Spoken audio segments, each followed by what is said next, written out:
Добро вечер. Недела 22 часот, време за емисија во Центар на YouTube. Јас сум Васко Евто, почитувани гледачи. Вие сте на вистинското место. Зошто? Бидејќи во наредните 40 до 45 минути вие јас имаме право да знаеме вистината. Продолжен викенд, втор, трет продолжен викенд последните еден и пол месеци. Пола Македонија или пола Скопје надвор од државата. Планирав ова недела да го емитувам интервјуто со генералот Анте Пркачен, едно топ интервју, гледам и реакција во Хрватска, хрватите го барат тоа интервју, меѓутоа тоа ќе го емитуваме наредната недела. Во вторникот имавме на ексклузивна анализа за фаќањето и враќањето на Лјупчо Палевски Палчо.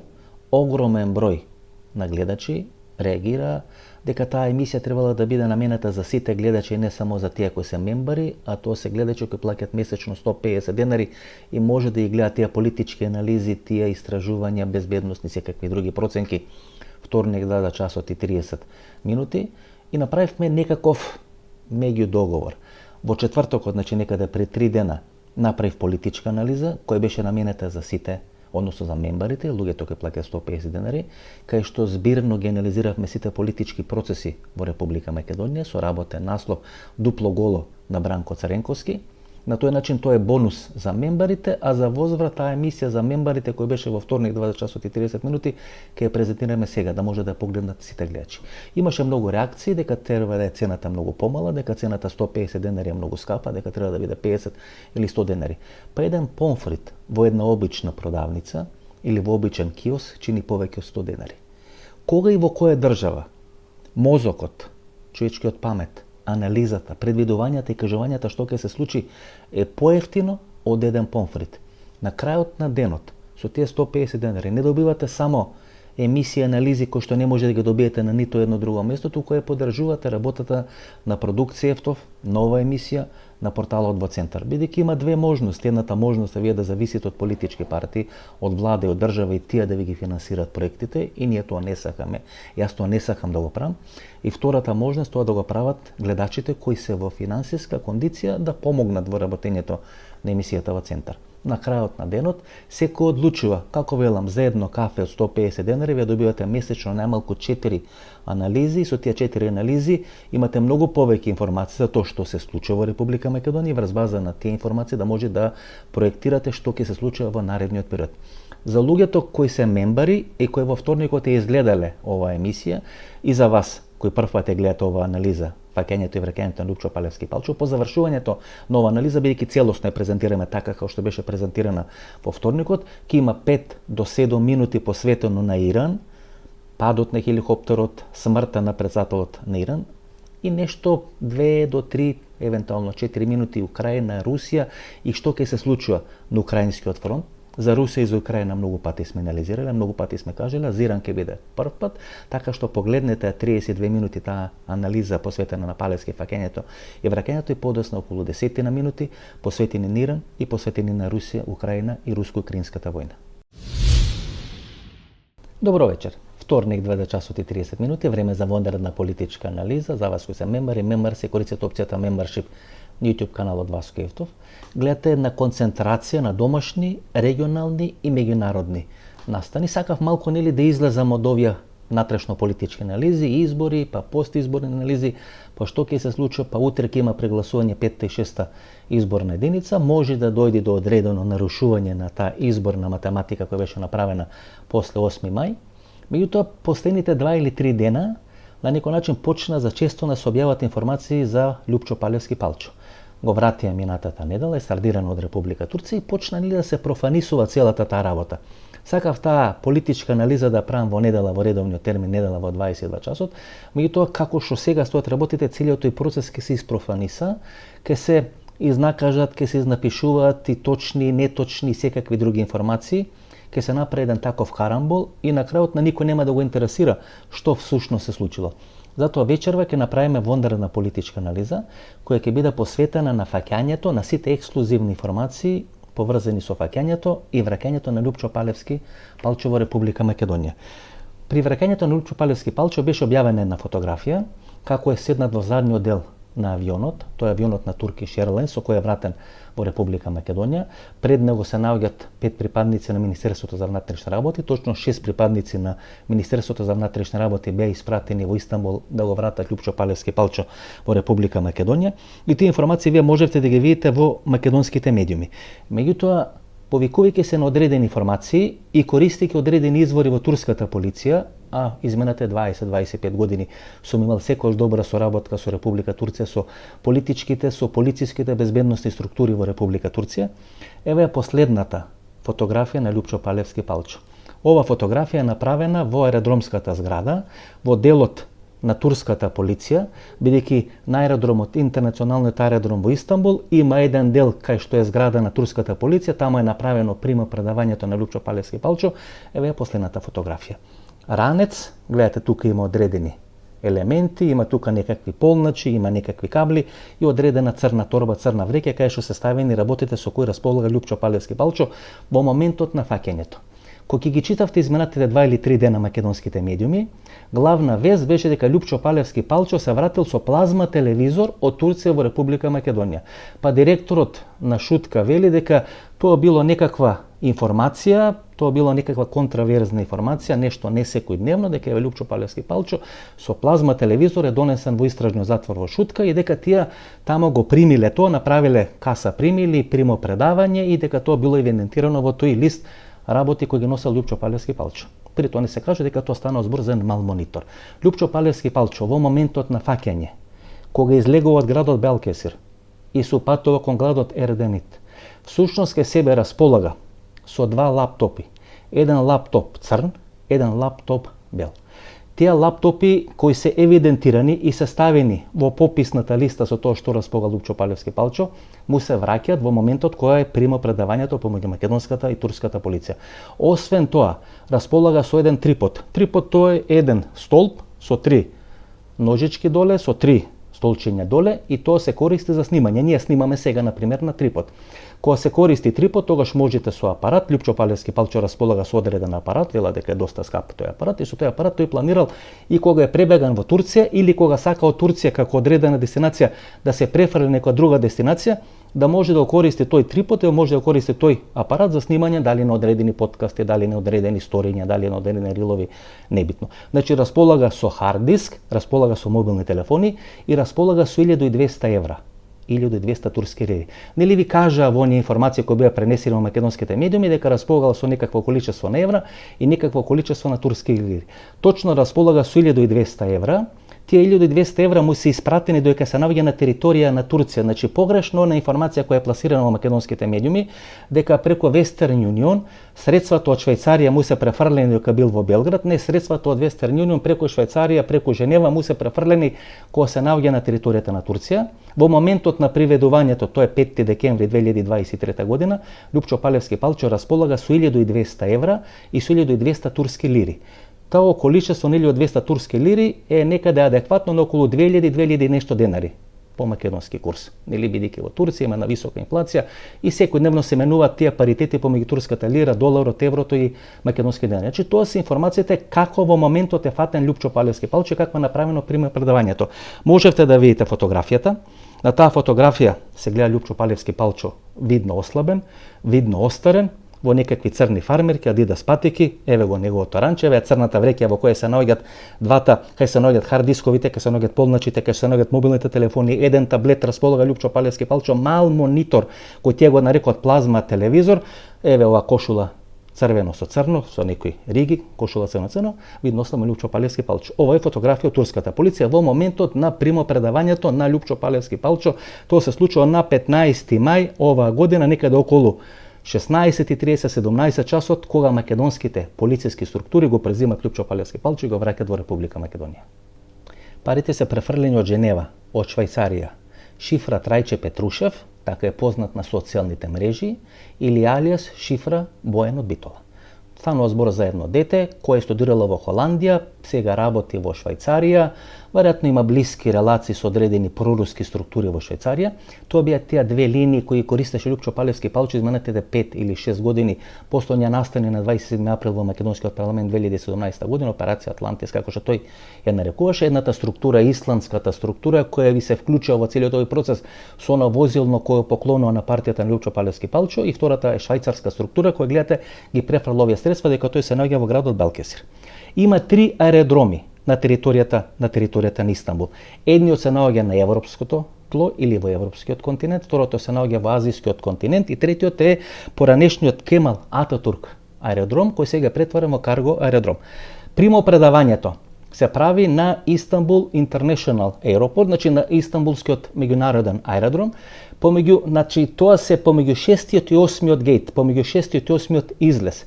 Таму е направено примопредавањето. Додека се среќават припадниците на македонската и на турската полиција, Лјупчо Палевски Палчо се наоѓа во специјално полициско возило со кое е донесено на затворот од Белкесир. Тоа ќе покажи подоцна извештајот на турската полиција, кој ќе треба да биде доставен до македонската полиција, подоцна да биде доставен до македонското обвинителство за организиран криминал. Тие ќе ги побарат сите тие информации, ќе ги добијат сите тие информации и ќе имат комплетна листа што во моментот располагал Палевски, како е тоа предадено, на кој начин е тоа направено, како е следен, како е фатен, дали со помош на прислушкување, така натаму и така натаму. Ние ќе ви презентираме ексклузивни информации. Значи на тој потек на Истанбулскиот аеродром, тој е најголемиот аеродром веројатно на територијата на Европа, помеѓу излез број 6 и излез број 8 се среќаат македонската и турската полиција, и тоа се случува некаде околу 15-16 часот по турско време на 15 мај. Првата информација дека Лјупчо Палевски Палчо ќе се естрадира назад во Република Македонија до македонските власти стига некаде на 26 април. Тоа е 2 дена после првиот круг на претседателските избори. Македонските власти ја информираат македонската јавност дури на 30 април, значи има 4 дена. Во тие 4 дена се водат преговори кога ќе биде одбран денот на примопредавањето на Лјупчо Палевски Палчо. Има 2 или 3 датуми околу кои се преговара. Едниот датум е некаде 17-18 мај, меѓутоа бидејќи станува збор за петок или сабота, ден пред викенд или ден на викенд, кога почнува викенд, одлучено е тоа да не се прави.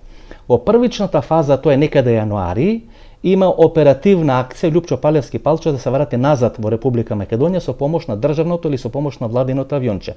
Бидејќи се претпоставува дека во тој момент гневот на македонската јавност, на патниците кои летат со таа компанија Turkish Airlines е толку изразен, толку силен, дека може да се случи одреден инцидент. За да се избегнат сите несакани дејствија, одлучено е тоа да се направи со државно или со владино авионче. Бидејќи целата постапка е пролонгирана за 3 или за 4 месеци, не се случува на почетокот на јануари, туку се случува на 15 мај оваа година, веќе е проценато дека не постои такво количество на безбедносен ризик и Лјупчо Палевски Палчо е вратен во Република Македонија со вечерниот лет во 19 часот и 5 минути на турската авиокомпанија Turkish Airlines. Екипата на македонското министерство за внатрешни работи, тоа се 6 лица, 5 лица кои ги гледавте на она фотографија која беше објавена во македонските медии или по македонските портали, и шефот на целата таа делегација, број 6 лица. Тие со утринскиот лет на Turkish Airlines, значи истиот ден, одат во Истанбул, остануват во Истанбул и со вечерниот лет го враќаат назад Лјупчо Палевски Палчо. Одбран е датумот 15 мај, бидејќи се наоѓа во среда, значи во средина на неделата, може да биде вратен, може да биде тоа пласирано во македонската јавност. За таа информација и датумот кога тоа ќе се случи знае директорот на македонската полиција и знае првиот човек на македонскиот Европол или македонскиот Интерпол. Мислам дека ниту дополнителниот заменик министар не е информиран, ниту Панче Тошковски министерот не е информиран, бидејќи последните неколку недели после оние средби на Панче Тошковски со овие луѓе кои беа осудени како терористи поради настаните на 27 април 2017 година, се нарушени односите на Панче Тошковски со директорот Саша Тасевски на македонската полиција, така што Тошковски немал дополнителни информации. Значи ја немал таа комуникација помеѓу македонските и турските власти, односно полициски структури. Одлучено е тоа да се случи некаде на 15 мај и затоа информира на македонската јавност некаде околу вечерните часови на 15 мај. Така Лјупчо Палевски Палчо со вечерниот лет на Turkish Airlines на 15 мај 19 часот и 05 минути, некаде околу 20 часот и 30 минути е вратен во Република Македонија. Ки ви објаснам како е фатен во Турција Лјупчо Палевски Палчо, сега само да објасним ова операција на негово враќање во Република Македонија. Значи македонските власти прават одредено примопредавање, тоа се прави во полициската зграда на аеродромот, на меѓународниот аеродром во Истанбул, таму има одредена полициска станица, има полициски структури, таму е направено тоа примопредавање. Притоа кога се прават вакви сензитивни примопредавања, никој не го прашува човекот кој се страдира дали е виновен, дали не е виновен, какви се неговите размислувања, бидејќи се избегнуваат било какви компликации. Ако некој почне да го прашува, ако тој експлодира или избомни и почна да каже дека не е невин, почна да се караа со полицајците или почна да се кара со полицајците, тогаш може да стане некаков инцидент во авионот, па пилотот на авионот да не прифати тој да биде естрадиран назад во Република Македонија. За да се избегнат сите такви потенцијални кризни ситуации или жаришта, за да не биде дојдено во ситуација да мора пилотот на Туркен Airlines да откаже гостопримство и Лјупчо Палевски Палчо да биде вратен во затворот Балкесир или да не се спроведи целата таа екстрадиција на 15 мај како што беше планирано, Лјупчо Палевски Палчо 2 сати пред редовната линија или пред редовниот лет 19 часот и 05 минути е донесен во авионот на Turkish Airlines. Влегува преку задните скали, значи не преку оние предни скали кај што се стават оние скали, па таму сите овие патници се качуваат во авионот, туку преку оние споредни задни скали, се сместува во последните 2 или 3 реда, задните редови нели кај што се патниците, се прави да биде невидлив. Овие 5 или 6 полицајци стануваат додека другите патници влегуваат да не може да го видат Лјупчо Палевски Палчо, на начин го кријат Лјупчо Палевски Палчо.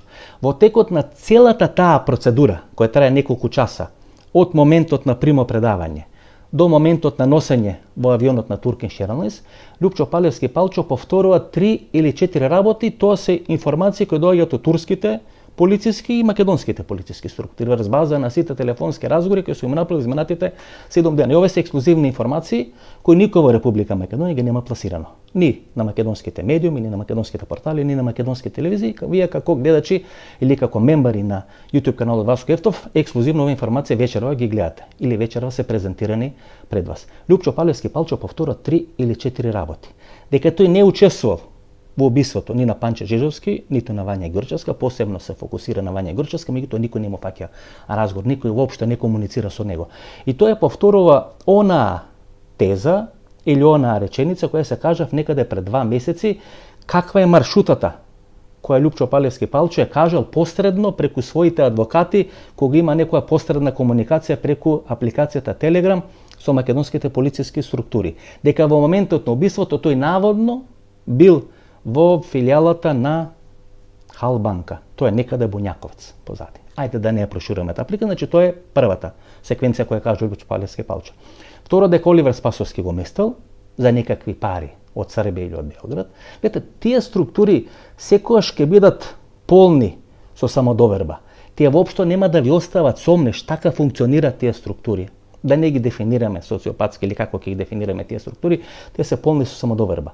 И вие кога разговарате со такви структури, а врз база на некоја 25-30 годишно искуство, јас сум снимал интервјуа со такви структури по Босна, по Србија, по Бугарија, тука по Република Македонија, вие ако не сте истрениран тоа да го приметите, ако не сте истрениран тоа да го видите, а се тренирате врз база на искуството на кариерата која стои пред вас или која сте ја поминале, тогаш вие лесно можете да паднете под товарот на нивните приказни.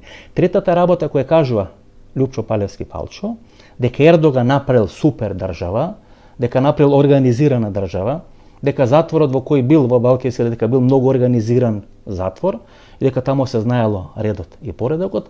И третата работа која каже Лјупчо Палевски Палчо е дека, односно има плюс уште една, таа ќе ви обяснам од кој ќе кажам ова, дека му е жал дека за време на викендот не може да го гледа фудбалскиот натпревар помеѓу Галатасарај и Фенербахче.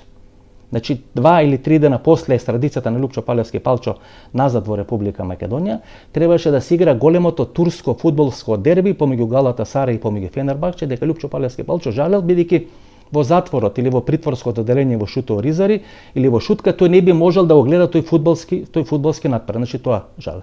И третата, односно петтата работа или последна работа, Лјупчо Палевски Палчо воопшто не знаел кој победил на изборите на 8 мај во Република Македонија и кој победил на претседателските избори, парламентарните и претседателските избори.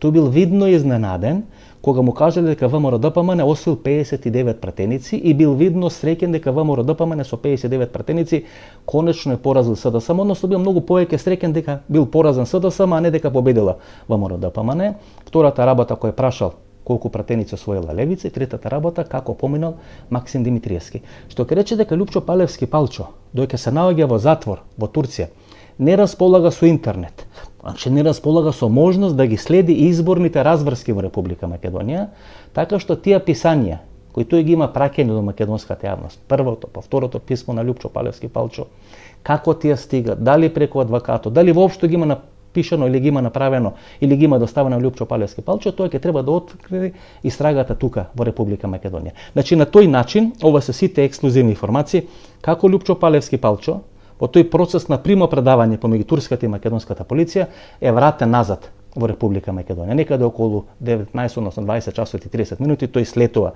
на Скопскиот аеродром, плюс уште 4 припадници на македонската полиција, значи овие 6 и плюс уште 4 припадници, значи 10 припадници, сместени во 4 возила, од Скопскиот аеродром го носат до притворско одделение во Шутка. Лупчо Палевски Палчо се наоѓа во тие 4, во третото возило од тие 4 возила. Така Лупчо Палевски Палчо некаде вечерта околу 21 часот 15 мај е донесен во Шутка и сега следува еден процес на истраги, на испрашување, на конфронтирање, собирање информации за на крај да се види што навистина се случило со убиството на Панчо Жизовски и малата Вања Грочевска. Уште две работи пред да одиме да објасниме како Лупчо Палевски Палчо сите финеси е фатен во Турција, однесен во затвор Бали Кесир. Значи уште две работи кои се многу битни во тој процес на традиција или во тој процес на примопредавање. Турските полициски структури, бидејќи знаете вие не одите на аеродром кој имате процес на екстрадиција или процес на примопредавање, туку сите пасоши ви ги чекират, авиокарти, ви удират печат дека се дошли, дека се излегле надвор од територијата на Турција, ви ги прават во полициската станица. Тоа е дел на аеродромот, овој меѓународен аеродром во Истанбул, и тамо се всушност се чекирани картите за Лупчо Палевски Палчо, удрени се печати во пасошите и на Лупчо Палевски Палчо и на овие 6 полицајци кои беа испратени во Истанбул да го донесат и да го вратат назад Лупчо Палевски Палчо. Турските полициски структури прават грешка и дел на ова црна вреќа на работи кои се заплените кај Лупчо Палевски Палчо, тамо се 2 лаптопи, тамо е хард диск, тамо се полначи, тамо се мобилни телефони, тамо е овој телевизор, како што го нарекува или како што го презентира во македонската јавност, тамо тој трипод, наместо да ги стават горе во авионот, нели над седиштата кај што се наоѓа Лупчо Палевски Палчо и полициските структури, те ги стават заедно со целиот багаж на патниците во трупот на авионот. Кога се симнал Лупчо Палевски Палчо на Скопскиот аеродром, го нема неговиот багаж и наместо нели по скратена процедура, скратена постапка, прв го изнесуваат во 4 полициски возила и го носат до Шутка, тој мора да чека заедно со другите патници да му го изнесат багажот. Не чека нели нормално заедно со сите патници, туку чека надвор од полициската структура, односно во на полициска зграда на Скопскиот аеродром. Нема лисици на раците. Тој е договор со Лупчо Палевски Палчо. Кога е она фотографија која е објавена во македонските портали, како што тој седи во последниот ред на авионот, а пред него се наоѓаат 5 или 6 полицајци, тој нема лисици на рацете, договорено е дека нема да прави никакви инциденти, за возврат и нема да му стават лисици додека трае летот од Истанбул до Скопје. Веднаш кога слетува на Скопскиот аеродром, од кога го зима багажот, кој нели по грешка е ставен во трупот на авионот заедно со останатиот багаж, му се јавуваат на шефот на крвни деликти во Македонското министерство за внатрешни работи, бидејќи убиството и на Панче Жизовски и на Вања Ѓорчевска се третира како крвни деликти или како дела од крвни деликти, го информират дека донесе Лупчо Палевски Палчо, му презентират што е направено, како е направено, за да се продолжи целата таа постапка. Шефот на крвни деликти, подосна организираниот криминал или обвинителството за организиран криминал, да почнат процедура, да закажат одредени испрашувања, да видат, да ги крстат сите информации кои тие располагаат, да го прашат, да видат или да направат реконструкција на целата таа ситуација, што се случувало со убиството на Вања Ѓорчевска и на Панче Жизовски. Така што овие два елементи се многу клучни за да можеме да ја затвориме целата таа приказна на враќањето на Лупчо Палевски Палчо од Истанбул назад во Република Македонија. Ајде да се вратиме на Турција. Лупчо Палевски Палчо, без разлика што кажа во неговото прво и второ писмо, е фатен на излез од турскиот град Бали Кесир, при тоа не оди за измер, туку градот се нарекува Едренит. Тој е градче некаде, знаете, кога ќе погледнете каде е Бали Кесир, каде е Измир, и тука се прави некаков триаголник, врвот на тој триаголник е градчето Едренит, тоа е некое градче кој има околу 165-167 жители во провинцијата Бали Кесире и тамо се упатува Лјупчо Палевски Палчо. Значи тоа е некое старо грчко градче на територијата на Мала Азија, сега нели градче која е во Република Турција, кај што е населено турско население, 167.000 жители. 1, 3 или 4 најголеми центри во провинцијата Бали Кесир која брои некаде 1,2 милиони жители. Тамо е фатен Лјупчо Палевски Палчо. За фаќањето на Лјупчо Палевски Палчо клучна улога игра нашинец кој е роден на територија на Република Македонија, но повеќе од 30 години живее на територијата на Република Турција.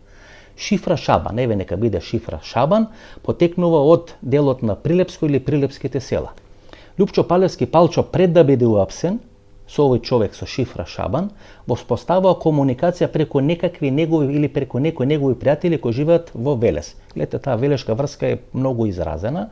Преку тие луѓе со кои тој се знае во Велес, а тие се знаат со Шабан кој живее повеќе од 30 години во Република Турција или во градот Бали Кесир, е воспоставена комуникација. Шабан се среќава со Лјупчо Палевски Палчо и му наоѓа сместување. Затоа Лјупчо Палевски Палчо во неговото писмо вели платил однапред за 2 месеци, како вели платил по околу 300 евра, значи платил некаде околу 600 евра. Иако кај себе има околу 1200 евра, ако му биле пратени околу 2000 евра од Швајцарија, значи потрошил некаде 2 рати по 300 евра, тоа е 600 евра, нешто што јадел, нешто што си има напиено, се обидел да купи нешто во овие продавници во градот Бали Кесир. Во моментот кога се среќава со Шабан, кога се првичните контакти, првачната комуникација со Шабан, него се уште не му се префрлени парите од Швајцарија и тој му бара на заем од Шабан 800 евра, кои му се неопходни. Гледате, тој бега од Република Македонија без да располага ке себе со поголемо количество на пари. Тоа дури го нема ни овој процес на примопредавање помеѓу македонските и турските власти. Туку му се префрлени пари преку Женева, односно преку Швајцарија, а бара на заем од Шабан. Шабан не располага со пари, туку му купува сим картичка. Таа сим картичка Лјупчо Палевски Палчо, тоа е турски број, ја става во својот мобилен телефон. Кога последен или 2 дена, значи на територија на Турција Лјупчо Палевски Палчо се наоѓа неколку дена, кога последен или после 2 дена Шабан преку Велес е информиран од македонската врска дека човекот на кој му нашол сместување 2 месеци е прво осомничен за убиството на Панче Жезовски на Вања Горчевска, почна да го фаќа паника. Го фаќа паника дека тој може да биде вклучен како дел на синџирот на излекување или бегство на Лјупчо Палевски Палчо. Така тој се јавува во македонската полиција и македонската полиција го упатува да се јави во турската полиција. Бројот на сим картичката кој тој му е купува на Лјупчо Палевски Палчо, тој ја дава на турската полиција и врз база на тој број на сим картичката Лјупчо Палевски Палчо е лоциран од страна на турската полиција. 2 сати пред да биде фатен, пред да почне целата таа операција, Лјупчо Палевски Палчо ја вади сим картичката од мобилниот телефон, значи никој не му јавил, туку ја вади сим картичката од мобилниот телефон, дали да стави македонска сим картичка, дали да не биде лоциран, небитно, тоа ќе покаже истрагата и веќе се губи трагата на Лјупчо Палевски Палчо. Следејќи ја трагата кај што е последен пат лоциран Лјупчо Палевски Палчо, полицијата од Бали Кесир оди по оние објекти кај што се наоѓа Лјупчо Палевски Палчо. Оди во салон за автомобили, поди во продавница за чевли, поди во одредени угостителски објекти и касни некаде 15 до 30 минути. Луѓето кои го услужувале или кои комуницирале со Лјупчо Палевски Палчо им кажува дека бил тука, туку излегол пред 15 или пред 30 минути и така следејќи ја трагата ги носи до таксистот. Таксистот кој го однел Лјупчо Палевски надвор од градот Бали Кесир, се предомислува нешто и се враќа повторно назад во градот Бали Кесир, се обидува нешто да купи од овие продавници кај што е најден и на крајот повторно излегува и не се упатува кон Измир, туку кон овој град кој ви го опиша.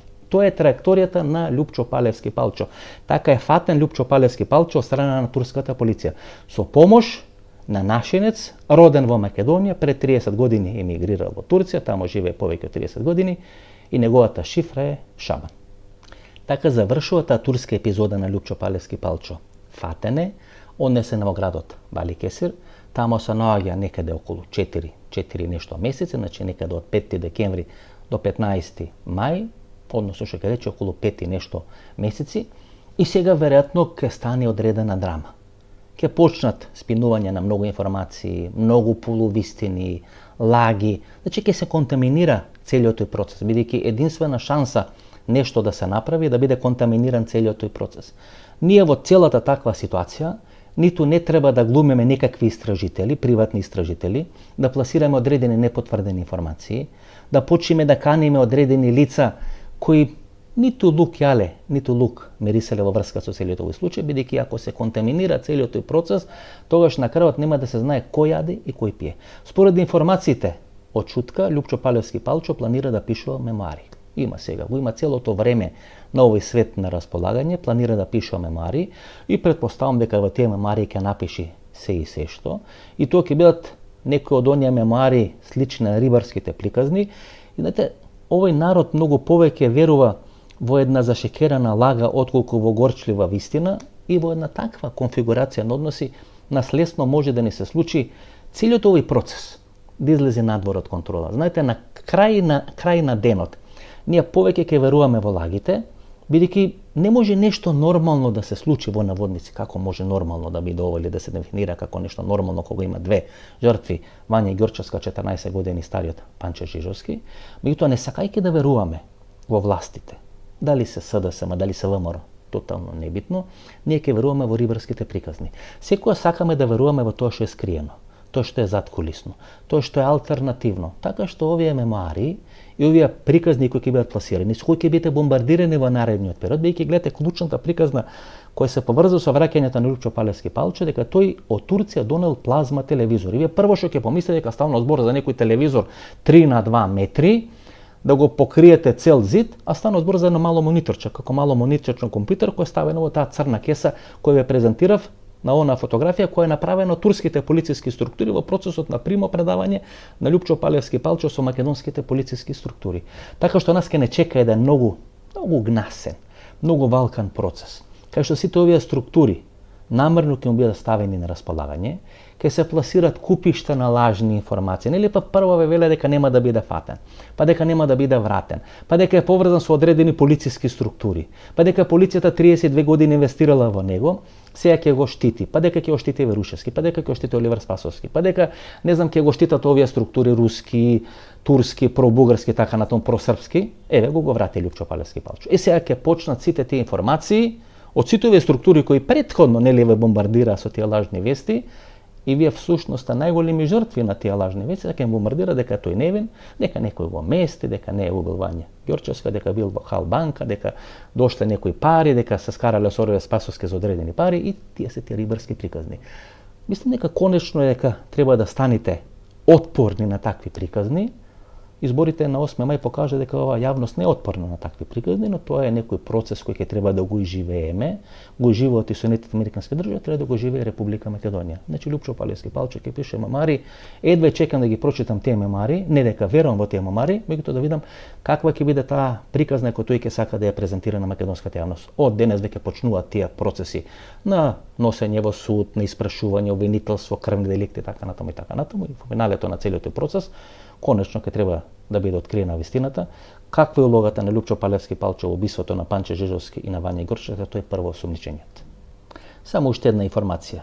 При она носење од Скопскиот аеродром до Шутка, тие 4 полициски возила и 4 полицајци од делот на истраги кои го спроведуваат Лјупчо Палевски Палчо од аеродромот во Скопје до притворското одделение во Шутка, не се користи заштитена траса, за да не се предизвика внимание во македонската јавност, за да не се иритира македонската јавност, по однапред неутврдена траса. Лјупчо Палевски Палчо од аеродромот во Петровец е донесен до притворското одделение во Шутка, за да не се предизвика гнев кај македонската јавност, некој да не фрли камен, некој да не попречи пат, да бидат избегнати било какви инциденти, бидејќи се сакало целата таа постапка да биде спроведена прво во тишина зад завесата и да не предизвика никакви дополнителни турбуленции, бидејќи изминатите 5 или 6 месеци беа исклучително турбулентни, стана збор за грозоморни убиства кои констернира македонската јавност. Ова е нашата политичка анализа со вонредни, со ексклузивни политички, безбедносни, полициски, какви да сакате информации, кои во најголем дел се добиени од турската страна. Македонската полиција, македонското обвинителство, како што гледате, многу професионално се вршат работата, го фатија, го донесоа ќе го изведат пред лицето на правдата, нема некои дополнителни информации. Информацијата која беше пласирана кај македонските портали, тие се повикуваат на изјава на првиот човек на притворското деление во Шутка, значи нема некаква изјава на обвинителството, нема некаква изјава на дополнителниот министар за внатрешни работи, дополнителниот заменик министар за внатрешни работи. Утре се избори во 5-та и во 6-та изборна единица. Ниту ние сакаме да го политизираме целиот овој процес. Клучни информации се Лјупчо Палевски Палчо јавено е на 26 април, 2 дена после првиот круг на претседателски избори кај биде испорачен на Република Македонија, одреден е датумот на 15 мај. Така се спроведува целата таа операција. Лјупчо Палевски Палчо дури во авионот за Скопје дознава кој победил на парламентарните претседателски избори во Република Македонија. Не говорел многу за Вања Ѓорчевски, осно дека не учествувал во тој процес, бидејќи во моментот на убиството се наоѓал во филијалата на Халбанка позади Бонјаковац, и тоа се тие информации. Кажавме како е фатен, шифра Шабан, со колку пари располагал, што имал во моментот на фаќање, како се враќа во Република Македонија, тоа се ексклузивни информации. Ви благодарам за довербата. Се гледаме недела во 22 часот, нова вонредна политичка анализа, вторник 20 часот и 30 минути, до недела и до вторник. Пријатно вечер, Македонија, Карелец.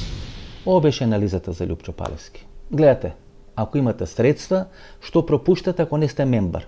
Повеќе од 60-70 емисии или некаде близу 100 емисии се направени во изминатите 1,5 година, кои се наменети за мембари. Добивате ексклузивни информации, точно знаете што се случува во и околу Република Македонија. Иран. Па јас малку ја познавам таа ситуација во Иран. Некаде пред 4 или пред 5 години, значи пред короната, за прес-ТВ, кој иранската телевизија и кој треба да биде панда на катарската Ал Џезеира, во врвот на својата мок, таа беше телевизија која беше многу погледана и од Ал Џезира и сите такви слични телевизии. Седиштето беше во Лондон, имавме снимено 3 документарни филми. Во Иран во моментот се судираат две политички и една воена структура. Двете политички структури се либералната струја во иранската политика, која на некој начин е маргинализирана сега на политичката сцена. Втората е она радикална структура каде што припаѓаше овој починат претседател Раиси, тоа е Иран на ајатоласите. И третата е воената структурата, иранската револуционерна гарда. Тие три структури се борат за превласт во Иран, сите имат различни поидобни позиции и се борат за парите, контрола на парите. Иран, кога ќе погледнете геополитичката позиција на Иран, тоа е всушност прва империјална сила, една од 5-10 империјални сили стара Персија, и тие функционират. Тоа е во нивниот ген, во нивниот код да функционират како една империјална сила. И второ, Иран е мостот помеѓу Блискиот исток, Средниот исток, односно Средна Азија, и преку Иран всушност е целата таа крстосница. Исток, запад, север, југ, не може да биде заобиколен Иран. Па само погледнете со кого граничи Иран, со Авганистан. Во еден дел на Авганистан исламската држава контролира цели провинции, со Пакистан кај што потекнуваше таа исламска држава, кај што функционираше, кај што на крајот на денот беше убиен Осама Бин Ладен. Исламската држава сега ви е присутна во Средна Азија. Таџикистан. Преку Таџикистан всушност пред 2 месеци беше направен оној терористички акт во Москва, што ќе рече дека исламската држава полека го опфаќа целиот тој простор на Средна Азија. Иран е дел, да речеме полигон, да речеме брана, на некој начин бастион, бидејќи пред неколку месеци имаше исто таков терористички акт во Иран, кај што загина 80 луѓе. Тоа покажува дека исламската револуционерна гарда многу повеќе се бави со внатрешни политички превирања, со правење на одредени парамилитантни или милитантни структури, дали во Јемен, дали Хамас, за да може во наводници таа иранска револуција, тој ирански свет да го извезува надвор од територијата на Иран, а многу помалку се бави со безбедносни прашања внатре во Иран, па затоа им се случи пред 2 или 3 месеци тој терористички акт. И кога ќе погледнете соседите, тамо некаде на север е Азербеџан. Азербеџан кој е едно од најбогатите земји во светот и најсекуларна муслиманска држава, или едно од најсекуларните муслимански држави во светот. Тамо некаде помеѓу 55 и 65% од населението се шиити, што ќе речи иста религиозна подлошка како шиитската структура во Иран. Иран би сакал Азербеџан да потпадне под нивната ајатоласка филозофија на формирање на една ајатоласка исламска теократска држава. Тоа не се случува. Дури Азербеџан не се поврзува толку со Иран врз база на таа шиитска основа, туку се поврзува со Израел, бидејќи поддршката на Израел не беше неопходна во војната со Арменија. Единствен сојузник на Иран, тоа е Кавказскиот регион, кој е крајно нестабилен. Гледате што се случува сега во Грузија. Па имате што се случува во Чеченија, болен лидер Кадиров, значи болен лидер во Чеченија. Па имате Азербејџан кој учествува во војната во Ерменија и единствено слабата Ерменија која е во некаков конфликт сега со Турција, ги нарушува односите со Русија, единствен сојузник во тој нестабилен Кавказски регион на Иран. Па Иран ги има тие односи со Турција, бидејќи Османлиското царство, елитата во Османлиското царство, читате го Орхан Памук, таа всушност го говори во наводници тој старо ирански или старо персиски јазик.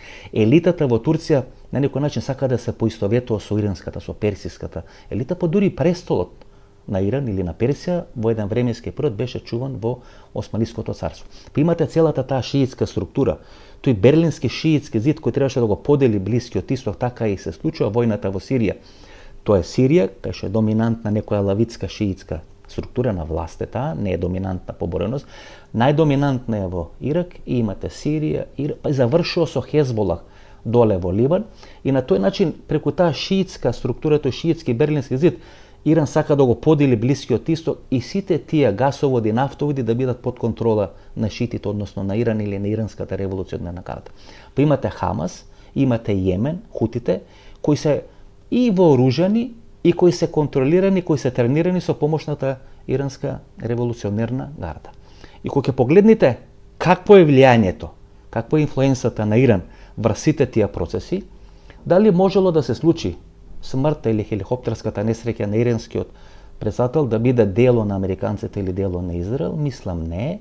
Американците влегоа во некои тајни процеси на преговори со Иран, кој јас ги снимав оние документарни проекти за Прес-ТВ. Тогаш на власт во Иран беше таа полиберална структура.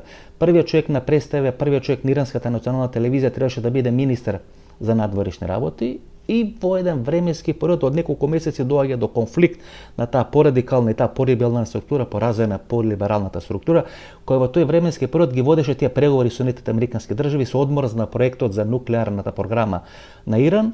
И сите тие почетни позиции на затоплување на односите Запад, Америка со Иран се срушија како кула од карти. Сега на власт тамо се ајатоласите и тие сака да ја засила таа своја структура. Иранската револуционерна гарда исто така сака да ја засили таа своја контрола. Либералните структури се трнати на страна, така што Иран плови многу стабилно, многу упорно во тој исламски и политички радикализам. Дали можеле американците или дали имали интерес американците и Израел да направат нешто во Иран? Апсолутно не. Бидејќи притисокот сега е огромен врз Израел да прекини со војната во Газа. Од друга страна, американците ги воспоставуваат или сака да направат некаков кревок договор Израел, Саудиска Арабија, тука да ги решат тие невралгични прашања. Ги имате тие конфликти со Јемен, кај што улогата на Иран е исклучително голема. Иран има контрола врз Хезболах, треба да се држи на страна Хезболах додека се решаваат односите на Израел и Хамас. Иран има одлична контрола врз Хамас. Има одлични преку Персискиот залив односи со Катар, кој ви се јавува можеби не толку како финансиер, туку како засолниште на Хамас и на структурите на Хамас. Така што ова хеликоптерска несреќа покажува две работи. Прво, во Иран се случуваат драматични внатрешни ферментирања. Под број 2 гледате со каков стар хеликоптер паѓа и загинува иранскиот председател. Тој ќе рече дека тоа е една заостаната држава која во многу сегменти последните 20 или 30 години има изгубено чекор со времето, но и таков Иран е многу важен за американците и те не сака да направат дополнително нестабилно жариште и во така нестабилниот регион на Средниот и на Блискиот исток. Отприлика тоа се случува. Иран е сега сојузник на Русија. Овие ирански дронови русите ги користат енормно за војната во Украина. Дури и моделот како да се изигруваат санкциите на меѓународната заедница од страна на Иран е патентиран и е пренесен на Руската Федерација, така што Иран како империална сила тамо нема ефектите да ги видиме промптно и веднаш. Туку во некој период, 3-6 месеци, тамо ќе има драматично ферментирање. И гледате што се случува во Руската Федерација, во наводници вечниот Шојгу е заменет од Белоусов, кој неколку недели беше премиер на Русија, кога тогашниот премиер во времето на короната беше заразен од корона и тој го менуваше. Економист е по своето образование. Што ке рече, кога вие ке донесете економист на чело на Руското министерство за одбрана, вие подготвувате руската економија да функционира како воена економија. И во сегашни услови, руската економија троши некаде 7,5% од бруто домашниот производ на финансирање на војните прашања, воен буџет. И ако донесете руската економија да функционира како воена економија, а тоа ќе рече дека еден голем дел на руските фабрики во 3 смени да произведат руско оружје, руско вооружување и на тој начин да се стимулира војната во Украина, тоа покажува две работи. Како прво, Русија функционира како поранешниот Советски сојуз, бидејќи од времето на студената војна никогаш русите не издвојувале толкав процент од бруто домашниот производ за војната индустрија, 7,5%, дури се смета дека некаде околу 60 до 80 милиарди долари на годишно ниво, иако тоа може да е пренадуена цифра, русите трошат сега во војната во Украина. Например, украинците доби американска помош 61-62 милиарди долари, тоа треба да биде растегнато на 2 или на 3 години, тоа да има возможност украинците да може да им парират, тоа е само помош од Соединетите американски држави, плюс нивен буџет, плюс помош од Европската унија, плюс помош од други сојузнички држави, тоа да има возможност украинците да можат барем 2 или 3 години да им парират на руската војска или на Руската федерација. Кога една економија, како што е руската економија, гледате тамо, тие сакаат да функционираат како Советскиот сојуз, но да немат недостиг на производи за широка потрошувачка. Луѓе што биле во Москва, луѓе што биле во Ленинград или Санкт Петерсбург, ќе ви речат дека тамо кафаните се полни и дека тамо луѓето се обидуваат или власта во Руската федерација се обидува да наметни една атмосфера дека нема ништо, дека се функционира нормално, дека војната тамо некаде 1000-1500 километри. Тука ќе бидат битни два процеси. Првиот процес дали Украина со помош на новото вооружување ќе може да ја помести војната на руска територија, Болград и другите градови кои се гранатирани од страна на украинската армија, украинската војска, и како второ, ако биде префрлена војната на руската територија, дали тоа ќе го загрози Владимир Путин, во што јас се сомневам, или ќе предизвика дополнителен револт, дополнителна милитаризација на руското општество, руското друштво. Гледате, тамо имате на некој начин сегрегација. Или сте патриоти и ја поддржувате војната во Украина и Владимир Путин, или не сте патриоти и се стигматизирани од страна на руските медиуми и на руските власти. Па имате повеќе од 500.000 луѓе, 1 милион луѓе, кои се иселени од Русија, од Москва, во време на руската интервенција или руската агресија во соседна Украина. И под број 2, Владимир Путин има 71-2 години. Тој е човек кој го нема целиот живот пред себе, а сака додека е жив да заврши војната во Украина. Може би има на располагање 5, 10, 15 години, меѓутоа сака тоа да заврши многу побрзо. Затоа и се носи економист на чело на руското министерство за одбрана, бидејќи треба руската економија да се трансформира во воена економија. На тој начин, ако не ова есен, тогаш најдоцно идната година, Русија ќе треба да преземи сериозни воени операции во Украина. И ако Русија преземи сериозни воени операции во Украина, а тамо се случува еден процес на трансформација од советски начин на војување во модерен начин на војување, тоа први го гледат французите и затоа беше она најава дека Франција ќе испрати своји официри во Украина, не толку да учествуваат во војната помеѓу Русија и Украина, туку да видат како на терен се спроведува таа нова доктрина на руско војување, бидејќи ако со таква воена економија и со таков потенцијал русите влезат во нека офанзива која би се покажала како успешна, тогаш ќе мора да има НАТО интервенција. 3 држави во рамки на НАТО може да на некој начин и да анализират, да предвидат што прави Русија, Руската федерација, тоа е Велика Британија, тоа е Соединетите американски држави, тоа е Франција. Тоа се 3 силни армии плюс и турската армија. Тоа се 3 силни армии кои можат самостојно да делуваат било каде во светот и на било кој начин во било која форма во светот. Така што со новиот министер за одбрана Русија се подготвува за силна офанзива, дали ова есен, дали наредната година. Украина со новото оружје претпоставувам дека сака подготвено да ја дочека таа руска офанзива, и ако може да влезе во некоја контраофанзива, тоа може да се случи во регионот на Харкив, Запорожје, Донбас или Донец. Иако мислам дека војната ќе се прекрши, тоа што постојано ја кажувам на Крим. Тамо е срцето на Руската федерација, бил руски, па поклонет на Украина, па повторно анектиран од Русија. Крим ќе биде местото кај што ќе се крши дали Русија, дали Украина ќе бидат победници во војна, дали Украина на крај ќе заврши како некоја поделена држава, источна западна Германија, и таа западна Украина да биде членка на Европската унија. Ова беше нашата анализа. Лјупчо Палевски Палчо, 7-8 минути Иран, 4-5 минути Русија, Украина.